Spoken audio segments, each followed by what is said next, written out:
Hello everyone, I'm Randy Suarez, aka Silva Crusade. We're back here with another amazing reaction. This time we're to some more Ron Tater Salad Wide. Now, y'all love the the Tiger Woods one, and I'm here reacting to the Dr. Phil story that he has. And he and Dr. Phil are like this. So, I cannot wait to get into this. So, if y'all like any of this content, please like, comment, and subscribe to my channel. I will leave the original link to this video down below in the description. You can watch it uninterrupted. Also, link to my Helluva reaction playlist. Like, before this video dropped, I have dropped already the first episode of Helluva reaction of the first season. So go check that out. It should be in the reaction playlist, so please do go check it out. Also, a link to my Twitter, Instagram, and TikTok. Follow me on those social platforms. Also, a link to my Cashapp. If you feel gracious enough to donate $5, $10, $50, that's fine. You don't, that's fine as well. Also, hit that super thanks if you feel want to donate and everything. But also, if y'all have any other comedians y'all would like me to react to, leave them in the comments down below, and I will go through them, each one of them. So, anyway, but that being said, buckle up and let's get started. Alright, we're here with some Ron White, the Dr. Phil story, so let's get to it. Every year, Doc and his family rent a yacht for 12 days in the Mediterranean, and that's their vacation. And it's the only way he can get away, because he is the most famous person in America. He's the most recognizable face, 6'4", bald dome head, porn mustache. You can spot him from any fucking way. Yeah, pretty much. And because he seems so approachable on television, and he really is approachable. I mean, to the point that he was in a movie, several movies. I know he was in a Tyler Perry movie. Also, he was in Scary Movie 3 with Shaq. Which was funny to me. That part was funny. Like, no, you first. Bull. Sweetheart of a dude. But people are always, anytime he goes out in public, they're just, oh, what about this? And that's fine at first, but eventually he will eat the skin off your fucking bones if you can't walk out of your house without somebody going, hey, my brother-in-law's all fucked up in the head, and I was wondering if you could just sit out for just a second. Come back here.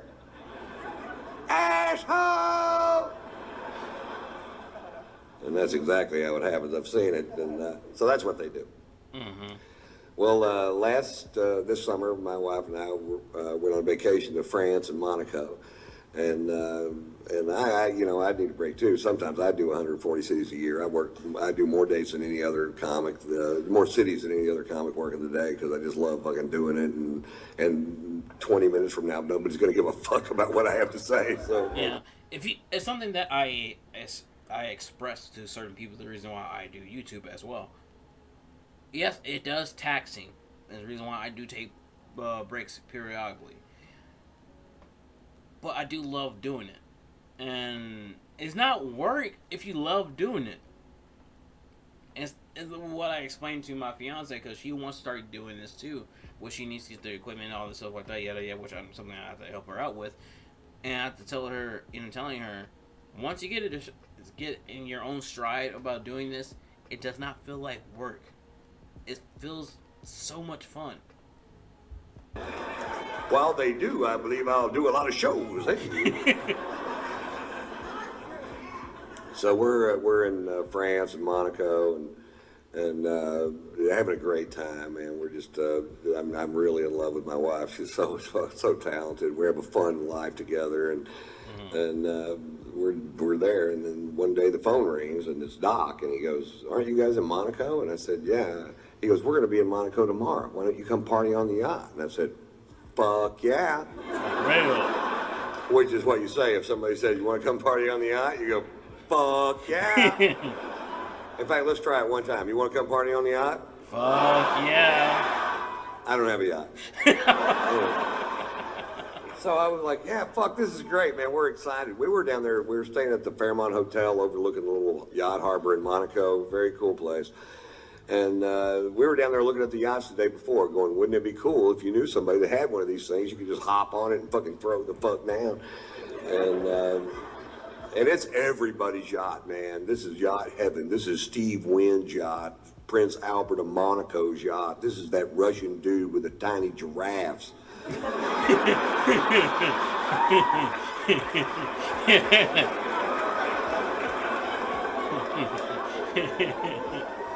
Anyway, they're coming in at 6:30 the next evening, so the next morning we wake up, or next afternoon we wake up, and we go have this amazing lunch, and we're drinking this fucking great wine from France, probably.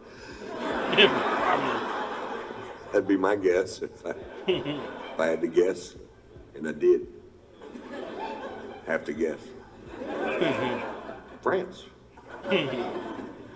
And we were just having a great day, sex, and just a fucking. And then we go down to the fucking harbor that evening at 6:30. Sure enough, Doc's backing in a 165-foot yacht. I'm not sure that's how they do it,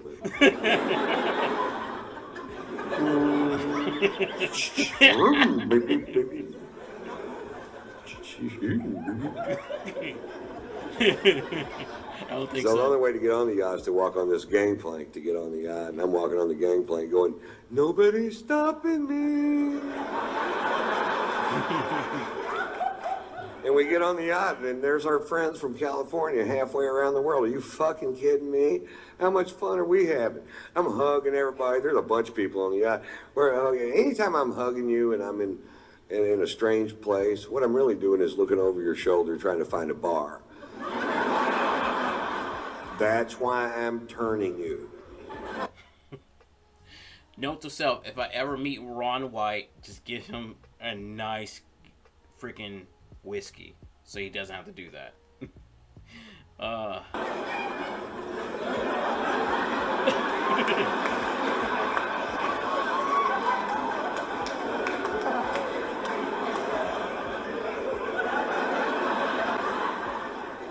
And I see the bar, and right in the dead front center of the bar is a bottle of famous black grouse, which is a scotch I started drinking when I was in Scotland for the Open Championship at Turnberry. And you start looking at what the Scots drink, and that's what they drink. And I'm like, oh, fuck, yes. Mm-hmm. And they had a bottle of it on the fucking, it's kind of hard to find. And the bartender poured me a big old glass of whiskey, way bigger than this one. And I'm like, I'm in such a great mood. It tasted better than I ever tasted any fucking scotch ever. I'm like, oh, good Lord. What is that? That tastes like butter, honey, aged in Lindsay Lohan's pussy. Or... God.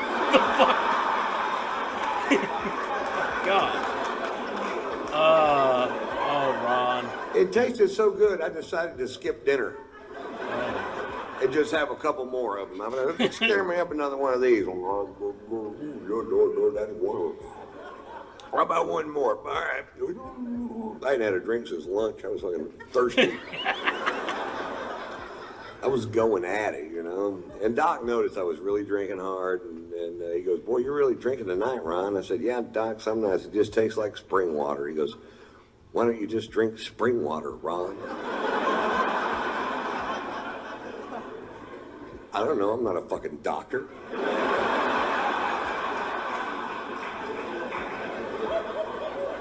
So this is going on for fucking hours. Now they really love Margot. They really love my wife, Margot. Margot's sung on Dr. Phil's show a few times, and they go everywhere to see her. And Margot's a 4.5 octave classically trained opera singer that sings rock and roll and jazz and whatever. She's been singing here for years. And Robin McGraw loves to goad my wife into singing, and my wife loves to be goaded into singing, so they make a great little fucking team. And so we're on the back of this yacht, and Robin goes, come on, Margot, sing for us. And Margot gets up. There's people on the back partying on all these yachts, and there's bars on the pier, people out there. And Margot gets up and she sings. They love jazz in France and Monaco. They have jazz. Oh, yeah, they really do love it. And I think it was extremely popular. Like once jazz kind of phased out here, it went there. It just blew up more. Clubs all over the place. And she gets up and she sings a jazz standard at full voice, which I don't get to hear her sing at full voice. She sings around the house, but not at full voice. And when she sings at full voice, it makes me cry. And oh no. And she finishes the first song at full voice, and people stand up on the back of all these yachts and start cheering. They go, yeah! And I'm like, oh, how cool is this, man? They really dig jazz. I forgot how much they dig jazz. She gets up, sings another song, fucking screaming. And then people are gathering up around the back of the boat. And by song 4, there's 400 people behind the boat listening to her sing. You could hear a pin drop, just like this. pin drop, and she's just killing it. And I have a little secret. I am fucking hammered, man. I am so drunk. I can't even believe it my fucking self how drunk I am. I'm like, Jesus Christ. Oh. And I'd get a drink and I'd take one little sip out of it and I'd talk to somebody, I look back and it's empty. I'm like, anybody else drinking out of this glass? I've never been that drunk before. Like, I've been drunk like several times. Never been that drunk before. Like, damn, Ron. Miscalculations. Anyway, she does, I don't know, 7 or 8 songs, and she goes, okay, guys, that's enough. And she sits down, and Doc goes, well, Ron, you want to do something? Wrong time. Wrong time, Doc. Now, I got to preface this with he's on vacation with his best friend and head lawyer and his wife, Mary Pat, and they're Baptists from Dallas, and they're a little fucking straight. And they're about to find out my secret.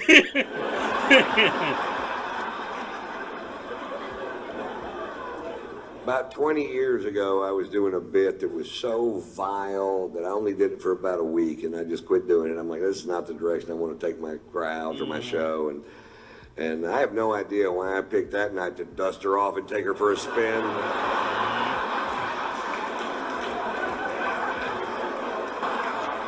Yachts are pulling up anchor on both sides of us as fast as they can pull them up.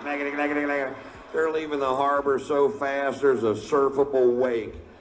There's a stampede of tiny giraffes diving off the pier, swimming towards the ocean in certain depth.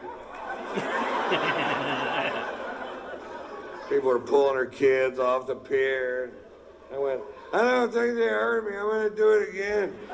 And sorry, I think I did. If y'all just saw, I did see a weird cut in the video. Probably the reason why they cut off that video, probably for copyright reasons, or it was too dirty to say on YouTube. So yeah. Doc goes, that's enough out of you, Ron. And Margot's tapping me out. You ever been tapped out? Come on, baby. It's time to go. She's seen it. Come on, honey. Let's just go back to the hotel. It's time for us to go. Come on, baby. Baby, let's just go back to the hotel. Come on, Ron. And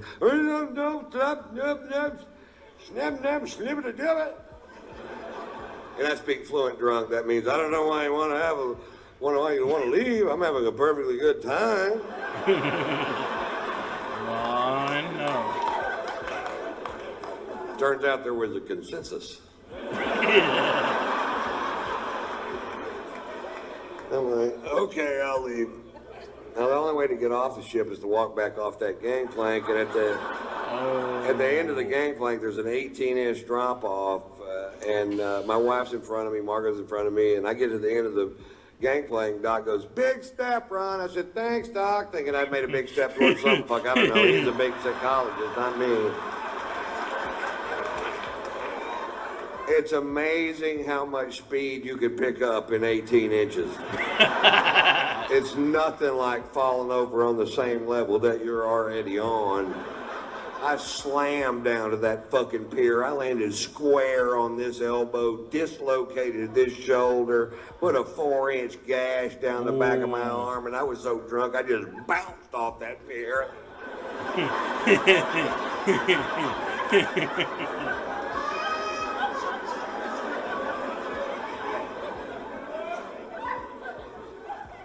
Fade to black.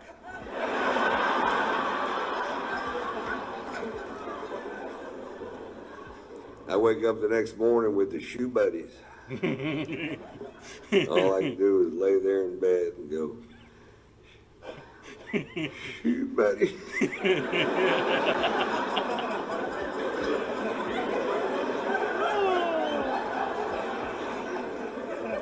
I can't move my shoulder. Shoe buddy. My shirt stuck to my arm with blood and giraffe hair and whatever the fuck else you find on a pier.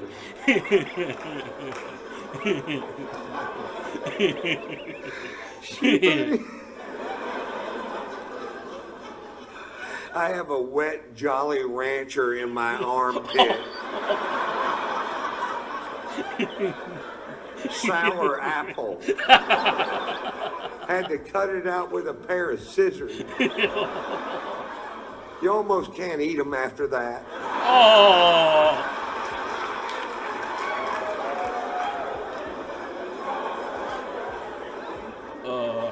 Shit, buddy.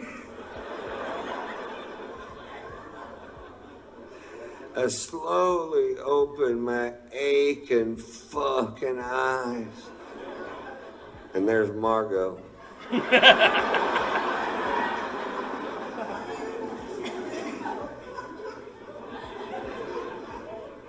What happened? You got really drunk last night, Ron. What'd I do? Everything, Ron. Well, you did the tits fucking Mamie Eisenhower story.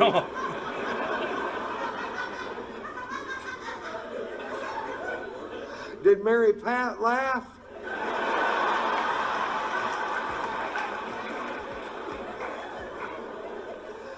Mary Pat left is what Mary Pat did.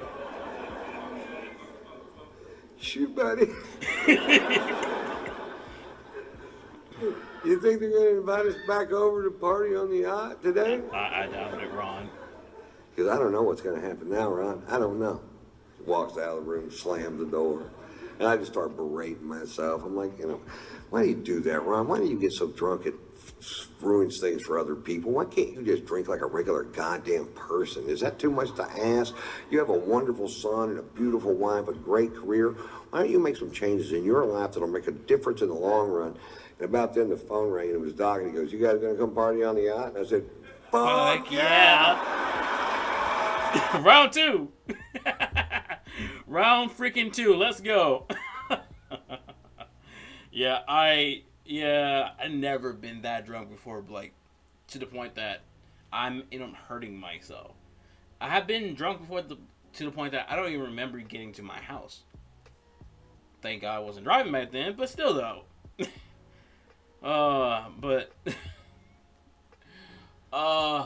That's Ron Taylor Sailor White for you. So if y'all like any of this content, please like, comment, and subscribe to my channel. I will leave the original link to this video down below in the description if you watch it uninterrupted. Also link to my Helluva Boss reaction playlist. I've been reacting to season 1. Episode 1 should already dropped today, and episode 2 should be dropping Monday. So yeah. Anyway. Also, link to my Twitter, Instagram, and TikTok. Follow me on those social platforms. Also, link to my Cashapp. If you feel gracious enough to donate $5, $10, $15, that's fine. You don't, that's fine as well. Same thing with the super things. If you feel gracious enough to donate there. If you don't, that's fine. Also, leave a list of comedians y'all would like me to react to down below in the comments, so I could go through them. So, anyway, that being said, please take care of yourself. Stay hydrated. Stay safe. Stay warm. And peace out. Little questions is everything they know about you.